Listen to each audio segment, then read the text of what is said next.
ជាមហាសទ្ធិពិភពលោកដែលអាចប្រមូលរបស់នៅក្នុងហាងនឹងមកទាំងអស់ហ្នឹងពួកអីវាជួយខ្ញុំបានច្រើនមុខខ្លាំងមែនតើហ្មងបោកកៅក៏គេបោកឲ្យណាចង់កំងអីវ៉ាន់ឬមួយក៏កណ្ដោយើងដើរលេងទៅដេតសេរីឡានធ្វើប៉ូលីសចរាចរណ៍ធ្វើអីបានទៀតអូសាហាវឲ្យខ្លាំងណាស់ហើយបើយើងអត់ចង់ឲ្យឃើញរូបរាងក្រងឆ្អឹងមានដែកមានអីញ៉ៃទេទិញក្បាលទិញសក់ទិញកៅពេលឲ្យបានទៀតបាទសាច់គេទុនមើលមុខមើលភ្នែកអត់ថើបមួយមកខ្សឹបចឹងដូចថាដូចមនុស្សខ្លាំងមែនតើហ្មងហើយបើថាយើងមើលអញ្ចឹងឃើញរូបរាងមិនសូវស្អាតដូចខ្ញុំនិយាយចឹងយើងកំងអាកៅនឹងឲ្យពាក់ទៅណាគាត់ថាចាស់អីស្រីកម្លាំងមុំអីអត់ហាត់តៃក្វាដូអី3ចាស់អត់បានទេតែមនុស្សយន្តនេះ3បានសូមបញ្ជាក់ថាកម្លាំងខ្លាំងជាងមនុស្សស្រីធម្មតាអញ្ចឹងមនុស្សស្រីយើងល្មមកុំប៉ិនងដាក់ប្តីពេកប្រយ័ត្នប្តីលែងចោលយកប្រពន្ធមនុស្សយន្តបាទពួកអីអ្នកចេះទីអត់ចេះងអត់ចេះប្របាក់លួងអីញ៉ៃទេមើលបងប្រើផុសណាប្រពន្ធប៉ិនងពេកមិនសិននៅក្នុងវីដេអូនេះគម្រាមប្រពន្ធលេងប្រាក៏បានដែរឥឡូវដល់វគ្គបងស្រីម្ដងវីដេអូដល់វគ្គ2នេះបងស្រីណាដែលគាត់ចូលចិត្តឆ្កែចូលចិត្តឆ្មាណាឃើញស្រីច្រើនណាស់ដែលស្រឡាញ់ឆ្កែស្រឡាញ់ឆ្មាប៉ុន្តែខ្ជិលកើបអាចខ្ជិលកើបនោមខ្ជិលដាក់ចំណីហើយចង់ទៅខេត្តម្ដងមួយអាទិត្យក៏ឆ្កែនេះអត់ដាច់ពោះងាប់ដែរហើយឆ្កែនេះគឺជាប្រភេទ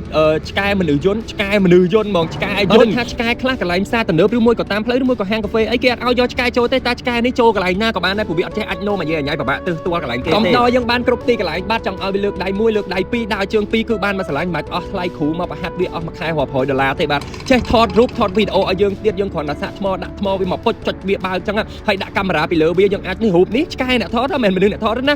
រូបថតដោយឆ្កែវីដេអូគឺថតដោយឆ្កែដូចគ្នាបាទហើយថតមក smooth ល្អហើយខ្ញុំខ្ជិលដែរយើងឲ្យវាដូចឆ្កែគេអស់យើងលើព្រិលអីហ្នឹងហើយដឹកអីវ៉ាន់ដឹកអី delivery អីវ៉ាន់អីឲ្យយើងបានមកស្រឡាញ់ទៅប្រើបានមកស្រឡាញ់ឲ្យតែនៅមានហើយហត់តលយហ្នឹងបើយើងគិតថាយើងចំឆ្កែចំឆ្មាវាធុញចង់ដូរកៅវាទៅជា dinosaur ទៅជាតោក៏បានដែរឲ្យតែថាសម្បូរលុយទិញកៅឲ្យវាមិន AI ទេណាមែនតើណាអ្នកខ្ញុំនិយាយមែនណាឲ្យតែថាមានរបស់ទាំងអស់ហ្នឹងនៅផ្ទះនៅម្នាក់ឯងក៏បានដែរខ្ញុំកាំងខ្ញុំស្ពឹកមើលខ្ញុំបើកឡានឆ្ងាយខ្ញុំលួចដេកជាមួយក៏ខ្ញុំត្រូវនិយាយអីលឿនអញ្ចឹងអាខួរក្បាលខ្ញុំពេលខ្លះកាំងអញ្ចឹងទៅខ្ញុំញ៉ាំជាមួយភេសជ្ជៈបើកម្លាំងអញ្ចឹងទៅវាធ្វើឲ្យខួរក្បាលខ្ញុំដើរលឿនស្វាហាប់ហើយអត់សូវងួយដេកទេផលិតផលរបស់ខ្មែរសុទ្ធ 100% អញ្ចឹងអ្នកទាំងអស់គ្នាអាចញ៉ាំដោយជឿទុកចិត្តហើយចាប់ពីថ្ងៃហ្នឹងទៅយើងចាប់ផ្ដើមគាំទ្រជាមួយនឹងផលិតផលខ្មែរទាំងបាទចង់ឲ្យប្រទេសខ្មែរយើងសេដ្ឋកិច្ចជឿនលឿនហើយមានរបស់ទំនើបអញ្ចឹងដូចគេទាស់តែយើងព្យាយាមគាំទ្រជាមួយផលិតផលរបស់ខ្មែរយើងដូចគ្នាហ្នឹងហើយសេដ្ឋកិច្ចក៏រីកចម្រើនតាមហ្នឹងដែរឥឡូវដល់វគ្គយើងលេងទូកបជាម្ដងឡានបជាអីម៉ូតូបជាអីយើងបជាអស់ចិត្តហើយមកលេងទូកបជាទូកនេះទូកមែនតែនមានប្រភេទអីគេខ្លះទូកបជាមានប្រភេទហ្នឹងដូចគ្នាមានតាំងពីទូចដល់កណ្ដាលដល់ធំមានអាខ្លះវាហុយផ្សែងហុយអីចេញមកដូចទូកមែនតែនចឹងមកយើងថតចិត្តទៅយើងមើលដឹងថាហ្នឹងជាទូកកូនក្មេងលេងសម្រាប់គេបជាតែ